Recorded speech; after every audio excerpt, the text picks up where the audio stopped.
Today's video is going to be showing you how to take out a used wheel end that you might find in a salvage yard or in somebody's yard that don't have limbs and you're in a hurry to take it out and you don't want to unbolt it. This is the fast and easy way to do it.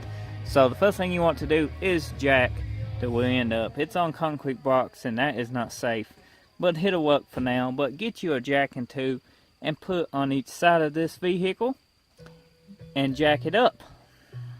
But don't take all the pressure off the cement block shit, just get them under it. And if you got some jack stands, put them under it too. Be as safe as possible.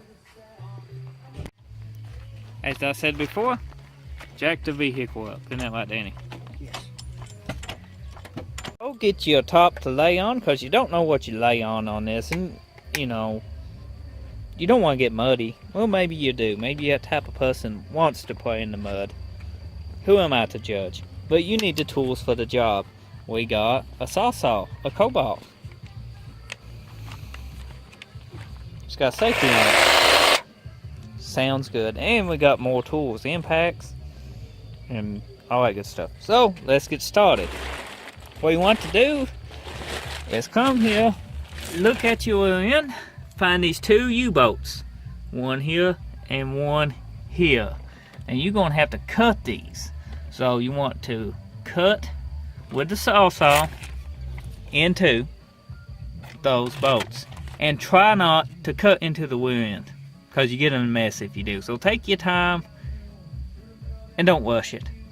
Now you need to find a good angle to cut into your U-boats.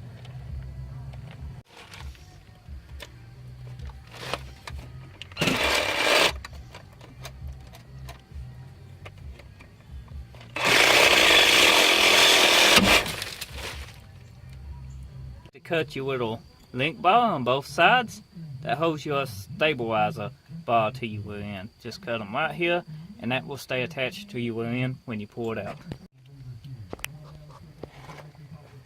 Now you can cut your drive shaft.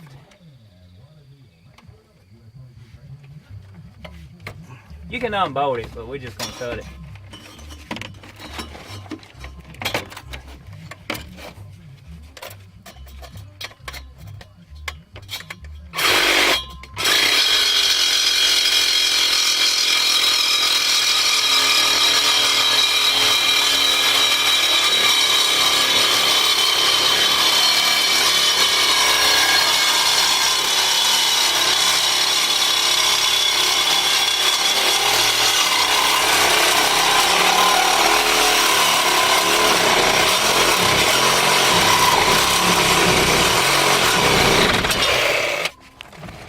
Now you can cut your emergency brake cables.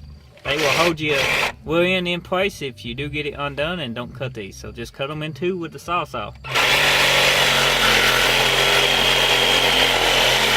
Be safe when you do it. Now you can move along, do the same thing you did on this side to the other side.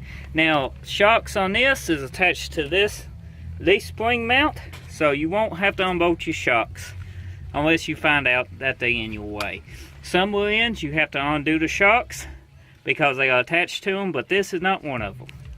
Now don't forget to cut your brake line, and also you will have to either unplug your vent tube if the wheel end you're removing got it, or if it don't, then you're lucky. But this one had one and we had to end up pulling the vent tube for the wheel end off of it before we could get it on out. But that's the simple how-to way if you ain't got torches to remove a used wheel end out of pull apart. It didn't take that long. Have a few buddies with you and it's not that hard. You can actually feed it through.